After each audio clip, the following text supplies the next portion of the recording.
I'm trying to demonstrate this tool. This is kind of trying to show it in here. I got a broken tripod, so kind of camera's rigged up here. This is a piston ring expander.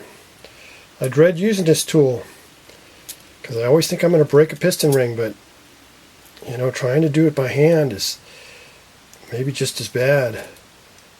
And I got my label right there on the top. That means that's the top of the piston. This is my top ring. I checked it already. Check my ring gap. I got about 16 thousandths, which is within spec. It's kind of tight. I think it's more than 16. It's about, and I already have it on that side, so I'm flipping it around here. And the idea is to not hit the other ring while doing it. So I'm making sure this ring is out of the way. And go like that. Hopefully that shows on the picture. And hopefully I don't break it. I don't have any other rings.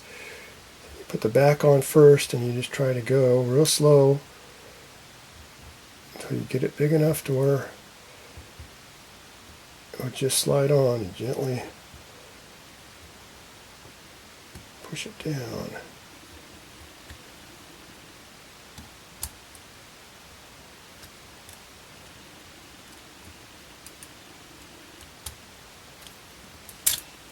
Like that.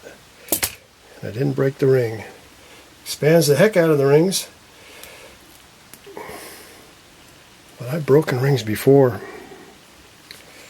And this is what's on the manual. And they're hard to find, these ring expanders. They're kind of, I don't know where I found this one. I think I found this at a Napa Auto Parts store 20 years ago. I don't know.